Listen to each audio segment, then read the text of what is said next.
Você já parou para pensar que aquele biscoitinho inocente pode estar roubando anos da sua vida?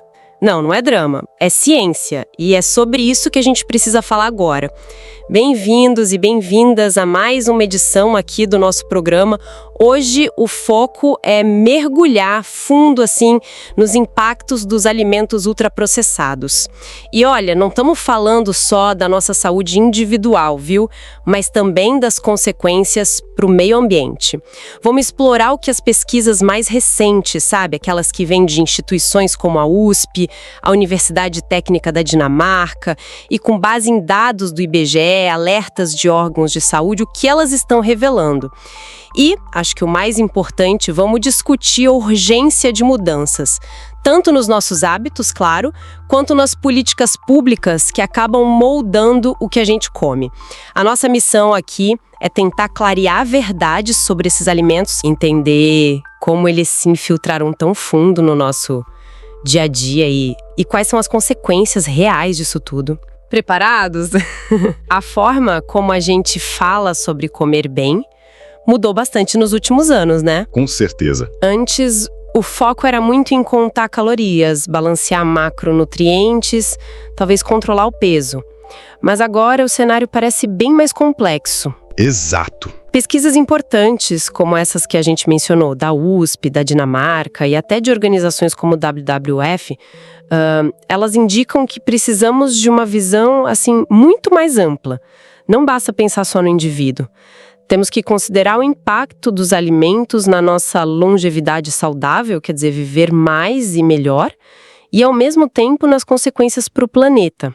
Aquilo que a gente coloca no prato virou uma questão com implicações coletivas, bem sérias, pelo visto. Exatamente. E é impossível discutir isso sem analisar criticamente o papel central da indústria alimentícia nisso tudo. Ela não apenas promove, mas, vamos ser sinceros, lucra enormemente com padrões alimentares que, hoje a gente sabe, são prejudiciais. Prejudiciais para a saúde pública e para o equilíbrio ambiental. Muitas vezes essa indústria atua limitando o acesso da população a informações claras sobre o que se está consumindo. E, o que é mais grave ainda, dificultando o acesso a alimentos frescos, in natura ou minimamente processados, que deveriam ser a base da nossa alimentação. Pois é. Portanto, a mudança necessária vai além do esforço individual de fazer escolhas melhores no supermercado. A gente precisa questionar os interesses econômicos que sustentam esse sistema e exigir regulações mais eficazes, mais transparentes. E para ajudar a gente a visualizar de forma mais concreta esse impacto na saúde, surgiu uma ferramenta bem interessante que tem ganhado destaque, É o Índice Nutricional de Saúde, o tal do N. Isso, o N. Carvalho, que é pesquisadora da USP. O que esse índice faz, basicamente, é calcular em minutos quanto tempo de vida saudável a gente ganha ou perde com o consumo regular de certos alimentos. E é importante frisar isso. Vida saudável aqui não significa só não ter doença, Mas um bem-estar físico, mental, social. Exato. E os resultados da aplicação desse índice são francamente impactantes.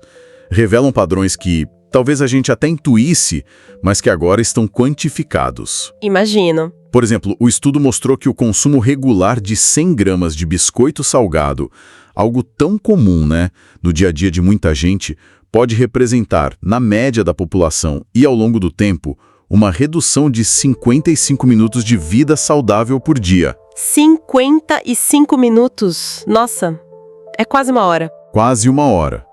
É quase uma hora a menos de bem-estar diário associada a um único item.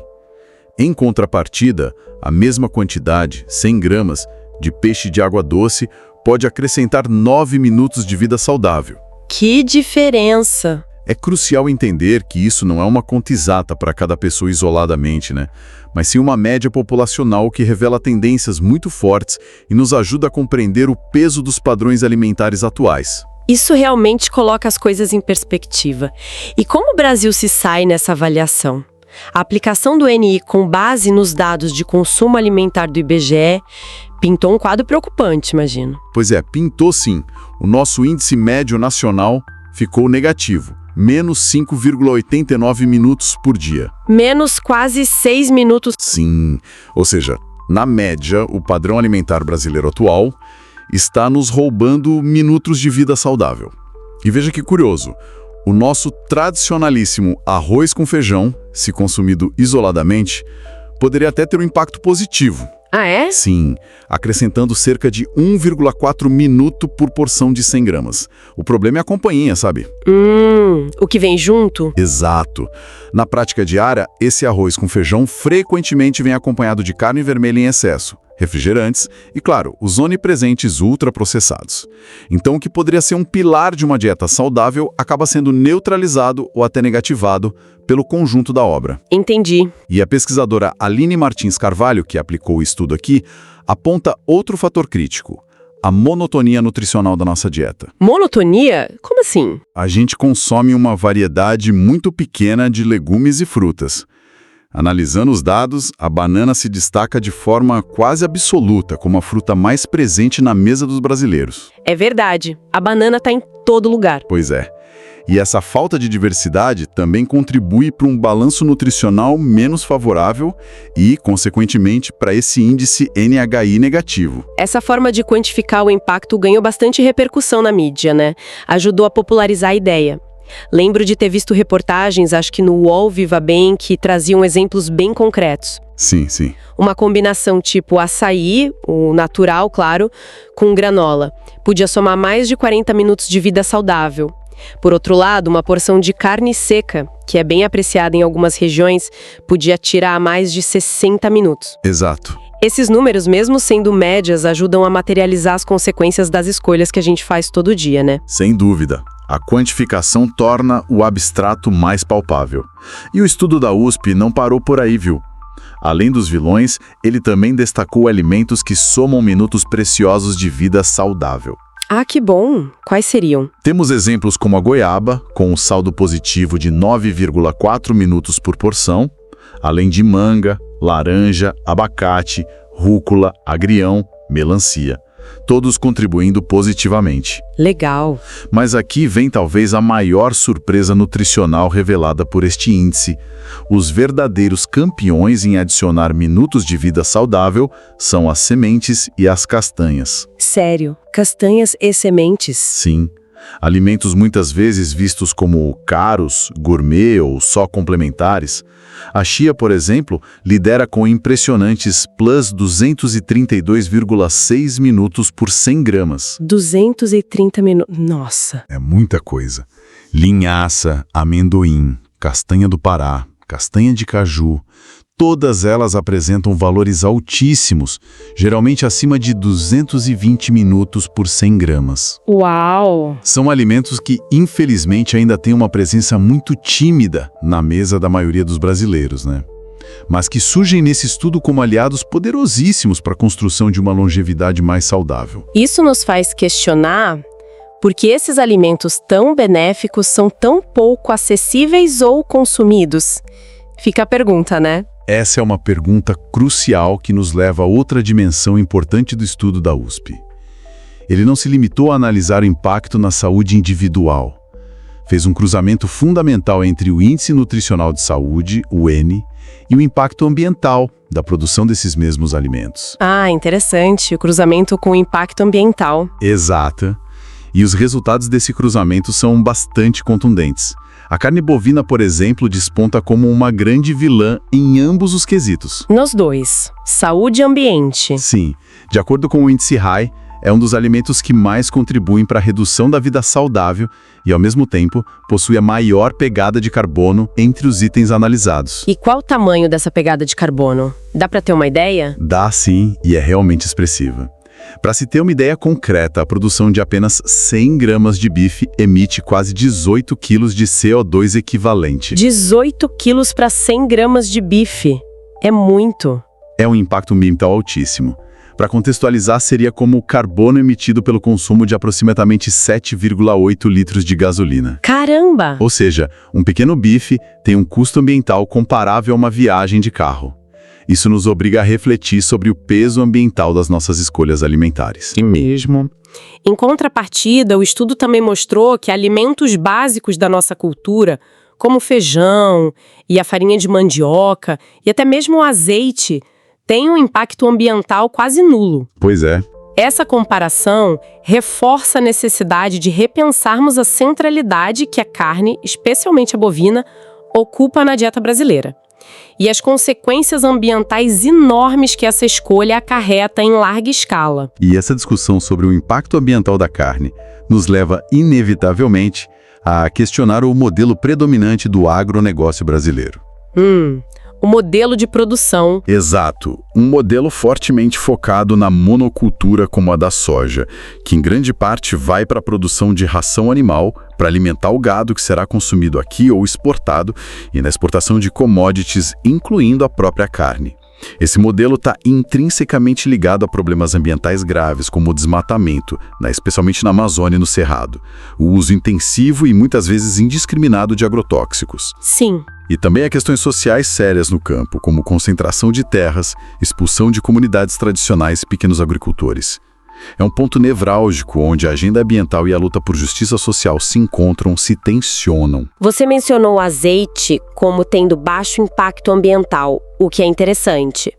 Mas o estudo da USP traz uma perspectiva curiosa sobre o impacto na saúde do azeite isoladamente, não é? Sim, e é uma nuance importante para a gente evitar simplificações. O índice Henne-Boas-Azeite isoladamente é neutro, 0. 0. Mas o azeite não é super saudável. Então, pode parecer contraintuitivo, dada a fama do azeite.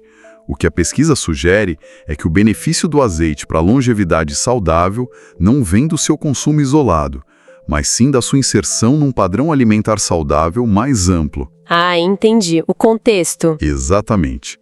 O exemplo clássico é a dieta mediterrânea, que é rica não só em azeite, mas também em peixes, grãos integrais, muitas frutas, legumes, verduras e tem baixo consumo de carne vermelha e ultraprocessados.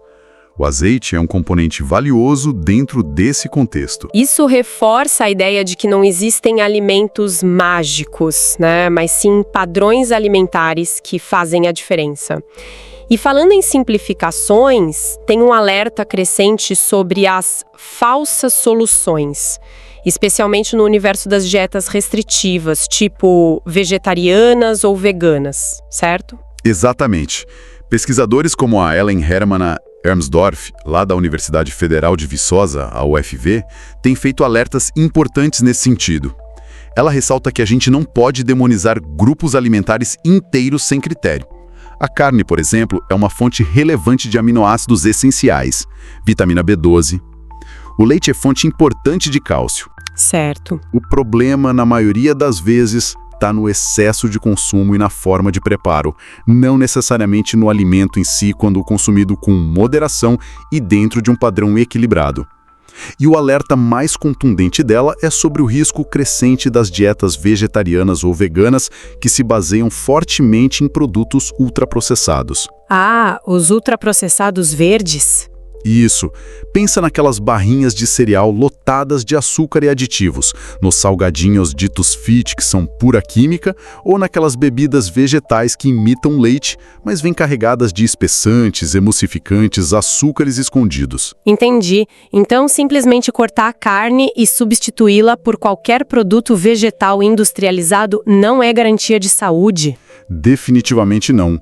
Trocar um bife por um hambúrguer vegetal ultraprocessado pode não trazer benefício nenhum para a saúde, e às vezes pode até ser pior, dependendo da composição. Puxa! O verdadeiro desafio, e isso tem sido ecoado em diversas reportagens recentes, como a gente viu na Agência Brasil, no SBT News, é promover uma alimentação baseada em comida de verdade. Comida de verdade. Sim. Reduzir o consumo de carne, principalmente a vermelha e a processada, embutidos, salsichas, presuntos, é importante para a saúde e fundamental para o planeta.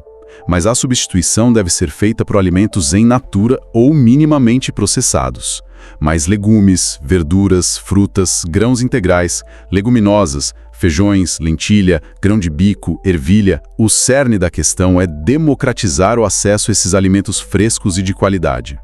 O que nos leva de volta à necessidade de políticas públicas que incentivem a agricultura familiar, os mercados locais, que garantam preços acessíveis. E essa questão do acesso esbarra numa realidade socioeconômica muito clara no Brasil, né?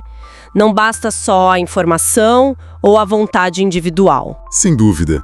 Existe uma dimensão socioeconômica crucial em toda essa discussão. Uma pesquisa do Datafolha, por exemplo, revelou que mais de 60% dos brasileiros gostariam de reduzir o consumo de carne. Mais da metade. Sim, ou seja, a conscientização está crescendo. No entanto, essa transição alimentar encontra barreiras significativas. Tem fatores culturais fortes, pensa no papel social do churrasco, por exemplo. Claro. Mas, principalmente, tem a barreira econômica e de acesso. Em muitas realidades, os ultraprocessados são percebidos como mais baratos, mais práticos e estão mais disponíveis do que frutas, verduras e legumes frescos e variados. Mudar isso exige mais do que apelos individuais. Exige mudanças estruturais no nosso sistema agroalimentar e de distribuição. Apesar desses desafios estruturais, a boa notícia é que, mesmo pequenas mudanças nos hábitos individuais, quando multiplicadas na população, podem ter um impacto significativo na saúde pública. Existem estudos que quantificam isso. Sim, existem. E os números são animadores, mostram que cada passo conta. O pesquisador Eliseu Verli Júnior, da UERJ, coordenou estudos com projeções bem interessantes para o cenário brasileiro. Uma mudança aparentemente simples, como trocar o arroz branco pelo integral no dia a dia, poderia evitar cerca de 2.000 mortes anuais por doenças crônicas, como diabetes, doenças cardíacas, no Brasil a longo prazo. 2.000 mortes só trocando arroz? Pois é. E se a gente adicionar apenas uma fruta pequena e uma porção de hortaliças por dia à dieta média do brasileiro, o potencial de vida salva sobe para impressionantes 16.000 por ano. 16.000 é muita gente. Muita gente. E financeiramente, essas mudanças encarecem a alimentação. Muitas vezes essa é a percepção que a gente tem. Essa é outra descoberta interessante do estudo coordenado pelo Velho Júnior. Ao contrário do que se pode pensar, adotar um padrão alimentar mais saudável, reduzindo o consumo de carnes processadas, que costumam ser caras, e de bebidas açucaradas, e incluindo mais alimentos frescos da estação, isso poderia, na verdade, baratear o custo médio da alimentação em cerca de 3%. Olha só, então pode ficar até mais barato. Exato. Comer melhor pode ser também mais econômico, desmistificando essa ideia de que comida saudável é sempre mais cara. E em relação à carne vermelha e processada, qual o impacto projetado de uma redução mais substancial? As projeções de longo prazo são ainda mais fortes nesse quesito. O mesmo grupo de pesquisa estimou que, se o consumo diário de carnes vermelhas e processadas fosse restringido a um limite máximo de 40 gramas por dia, o que é bem menos do que a média atual de consumo no Brasil, poderíamos evitar cerca de 14.000 mortes por doenças crônicas a cada ano no país. 14.000 mortes anuais. Claro que esses são efeitos cumulativos, né? Que se manifestam após anos de adesão a um padrão alimentar mais saudável e consistente, mas demonstra o enorme potencial preventivo da alimentação. São números que realmente fazem pensar. E, para fechar este bloco de informações, temos um dado que talvez seja o mais alarmante de todos, que mostra o quanto a gente está imerso nessa realidade dos ultraprocessados. Infelizmente, sim. Dados da pesquisa de orçamentos familiares do IBGE, coletados entre 2017 e 2018, revelaram um cenário preocupante. Quase 20% de todas as calorias ingeridas pela população brasileira vieram de alimentos ultraprocessados. 20%? Um quinto. Um quinto. Pensa nisso. Quase um quinto de toda a energia que a gente consome diariamente vem desses produtos industrializados, carregados de açúcar, gorduras ruins, sódio, aditivos químicos e pobres em nutrientes essenciais. Como a gente viu ao longo desta edição, esses alimentos estão associados a uma série de problemas de saúde, desde obesidade e diabetes até doenças cardíacas e certos tipos de câncer, além de terem, em muitos casos, um impacto ambiental considerável. Quinto da nossa energia vindo de fontes que nos prejudicam a curto e longo prazo. É um padrão alimentar muito distante das recomendações de saúde pública, como as do Guia Alimentar para a População Brasileira, que enfatiza tanto a importância de basear a alimentação em alimentos in natura e minimamente processados. Exatamente. Esse dado de 20% de calorias vindo de ultraprocessados acende um alerta vermelho. Mostra a urgência de agirmos tanto individualmente, repensando nossas escolhas, quanto coletivamente, cobrando políticas que facilitem o acesso à comida de verdade e regulem a publicidade e a oferta desses produtos prejudiciais. Realmente, são muitas informações cruciais para a gente digerir. Fica claro que o que colocamos no prato tem implicações profundas que vão muito além do nosso corpo, né? Afetam a saúde do planeta e até a estrutura da nossa sociedade. Diante desse cenário complexo, onde a responsabilidade individual se cruza com a necessidade de mudanças sistêmicas e a influência poderosa da indústria, fica a pergunta: como podemos efetivamente começar a construir um futuro alimentar que seja, ao mesmo tempo, mais saudável para nós e mais sustentável para o planeta? Essa é uma reflexão importante para levarmos conosco. A gente vai para um rápido intervalo e já volta.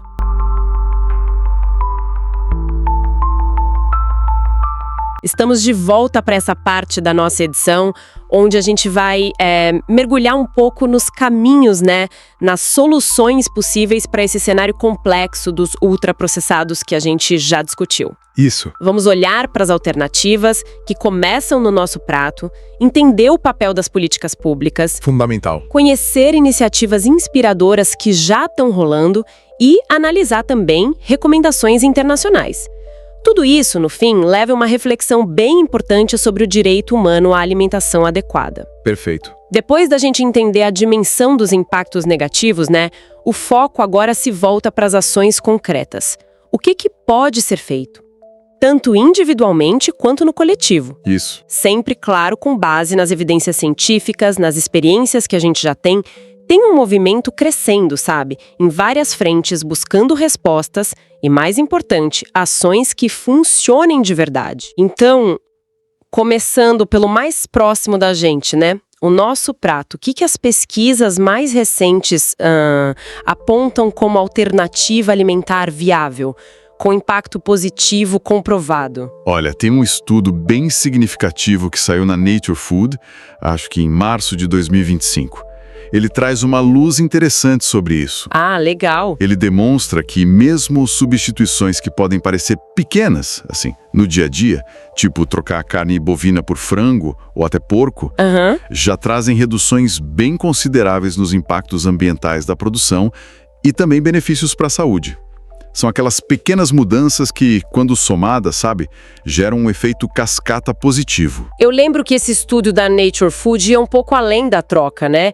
Chegava a propor uma quantidade específica, não era? Algo sobre um limite semanal para carne vermelha? Esse estudo é limitar o consumo de carne vermelha a mais ou menos 255 gramas por semana. Nossa, 255 gramas. É um número que chama atenção, né? Especialmente se a gente compara com a realidade de consumo aqui no Brasil ou mesmo na Europa, onde os valores são bem mais altos. Bem mais altos, com certeza. Mas assim, essa recomendação serve como um parâmetro científico importante, né? Para a gente começar uma discussão necessária sobre modelos alimentares com menos carne. Mostra que é uma alternativa possível e benéfica em várias dimensões: saúde e sustentabilidade. E essa linha de pensamento focada em padrões alimentares mais saudáveis, mais sustentáveis, ela encontra eco em outras pesquisas importantes, tipo aquela de Harvard sobre envelhecimento, certo? Como é que ela complementa essa visão? Exatamente. A Escola de Saúde Pública T.H. Chan, lá de Harvard, publicou resultados importantes em 2025 que reforçam essa conexão. Certo. A pesquisa deles indicou, assim, de forma bem robusta, que dietas que são principalmente baseadas em vegetais, frutas, legumes, grãos integrais, leguminosas... A base, né? Isso, a base. Complementadas com uma quantidade moderada de alimentos de origem animal, e aqui um ponto crucial que eles destacaram, com baixo consumo de alimentos ultraprocessados. Ah, fundamental. Essas dietas estão diretamente ligadas a um envelhecimento mais saudável. E não é só viver mais, é viver com mais qualidade, menos doença crônica. Isso deixa muito claro um ponto, né? A questão não é simplista, não é só diminuir a carne. O foco tem que ser na qualidade geral da alimentação. Exato. A gente está falando de diversidade de nutrientes, de priorizar o in natura, o minimamente processado e, talvez o ponto mais crítico hoje em dia, evitar ativamente os ultraprocessados que a gente já viu que são tão problemáticos. Perfeitamente colocado. A perspectiva que essas fontes científicas trazem é abrangente e reforça uma conexão que hoje, olha, é inegável. A saúde de cada um de nós está ligada, assim, intrinsecamente à saúde do planeta. Totalmente. O equilíbrio no prato, a diversidade do que a gente come, a origem desses alimentos, tudo isso é chave.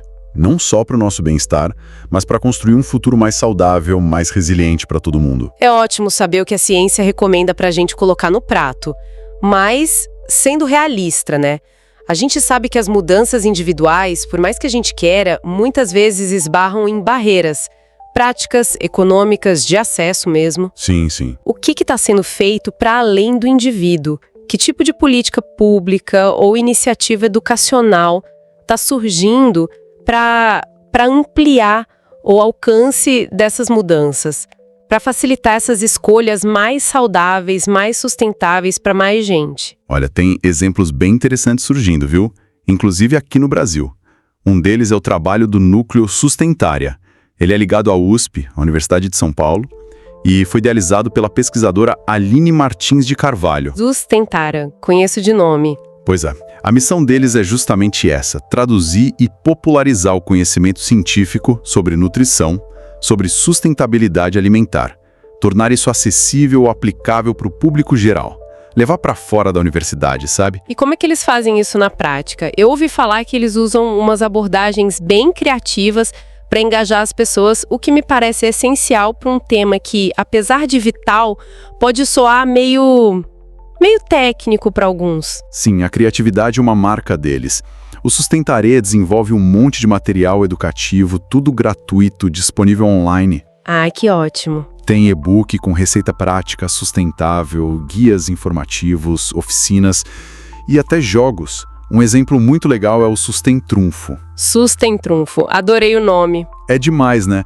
É um jogo de cartas, tipo Super Trunfo clássico, só que as cartas são receitas. Ah. E as receitas competem entre si com base em critérios tipo menor pegada hídrica, menor emissão de carbono, custo mais acessível, tempo de preparo, valor nutricional. Nossa, que sacada genial! É uma forma super lúdica e eficaz, né? De promover educação nutricional e despertar essa consciência sobre o impacto ambiental, social das nossas escolhas. Tudo isso enquanto a pessoa aprende a cozinhar algo novo, saudável. Realmente mostra como usar jogo, criatividade, podem ser ferramentas poderosas para educar sobre temas complexos. Mas, como as próprias fontes que a gente viu ponderam, né? A educação, por melhor que seja, pode ter um impacto limitado se não vier junto com um suporte maior, com mudanças estruturais. Qual o peso dessa ressalva? Essa é uma ponderação crucial que muitos especialistas da área fazem. A informação, a educação são fundamentais, claro. É o primeiro passo. Sim. Só que sozinhas, elas podem não ser suficientes para gerar a transformação profunda que a gente precisa, se o ambiente alimentar em volta das pessoas não ajudar. Entendo. Precisa ter apoio governamental consistente, sabe? E mudanças estruturais significativas naquilo que a gente chama de sistema agroalimentar. Você pode explicar um pouquinho melhor o que é esse sistema agroalimentar, para quem não está familiarizado? Claro, claro. O sistema agroalimentar, ele engloba toda a cadeia. Tudo que está envolvido na produção, no processamento, na distribuição, comercialização e consumo de alimentos. Tudo mesmo. Desde a semente lá no campo, passando pela indústria que processa, pelo supermercado que vende, até chegar no nosso prato.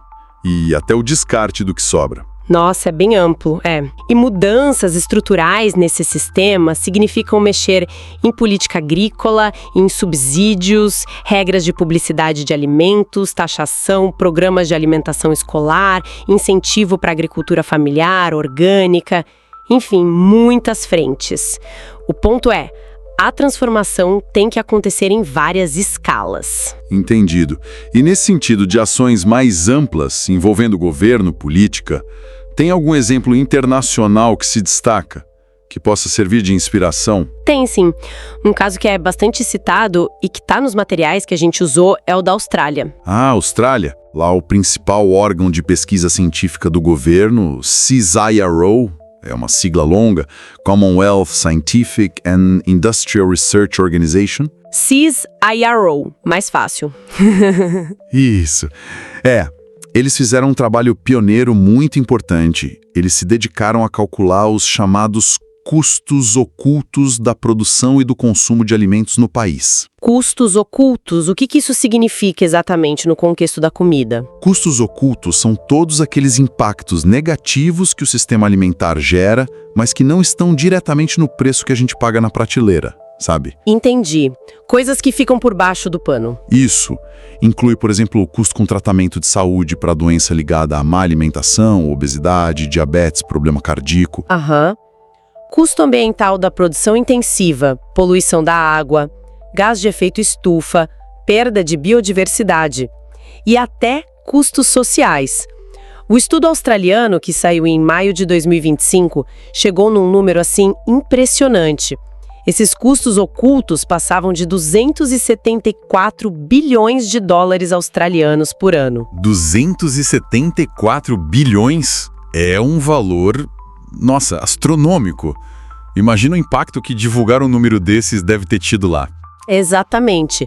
Quantificar esses custos invisíveis trouxe uma outra dimensão para o debate público, para o debate político. Com esses dados científicos fortes na mão, Sim. o governo australiano passou a ter um argumento muito poderoso para justificar e para desenhar políticas públicas mais assertivas, focadas em diminuir esses custos. Faz todo sentido. Isso envolveu, por exemplo, estratégia para promover dieta mais saudável, mais sustentável, reformular produto alimentício, reduzir desperdício de comida, incentivar a prática agrícola de menor impacto. É um exemplo claro de como a ciência, quando é bem comunicada e bem usada, pode dar base para decisão política mais informada, direcionada para o bem-estar coletivo, para a sustentabilidade a longo prazo. Realmente um caso que mostra o poder da informação qualificada e dessa colaboração entre ciência e gestão pública para enfrentar desafios tão complexos como o sistema alimentar. Vimos então as alternativas no nível individual, a importância das recomendações científicas, exemplos de iniciativas educacionais como o Sustentareia. Isso. E agora esse caso da Austrália mostrando uma abordagem política mais ampla. Como que a gente pode amarrar todos esses fios? Qual que é o princípio norteador que surge dessas discussões todas? Olha, o ponto central, que aparece assim de forma recorrente, bem forte nas fontes que a gente analisou, é a necessidade de ancorar todas essas ações individuais, comunitárias, educacionais, políticas, no conceito fundamental do direito humano à alimentação adequada, saudável e culturalmente apropriada. Direito humano à alimentação adequada. Isso, direito que é reconhecido internacionalmente, tem que ser a bússola que guia a criação de política pública e a própria organização dos sistemas alimentares. Não é só uma questão de saúde ou de meio ambiente, sabe? É um direito humano básico. Isso significa, então, que a abordagem não pode se limitar a, por exemplo, só informar as pessoas e esperar que elas sozinhas façam as escolhas certas? A responsabilidade vai além. Sim, transcende o indivíduo.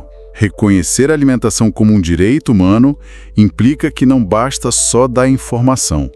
É dever do Estado e da sociedade como um todo garantir as condições materiais, econômicas, sociais, ambientais, para que todo mundo possa, de fato, exercer esse direito. Garantir as condições. Isso significa garantir que alimento saudável, nutritivo, culturalmente relevante, seja acessível, física e economicamente acessível para todo mundo, de forma regular, permanente. O debate sobre o que a gente come deixa de ser uma questão puramente privada, sabe?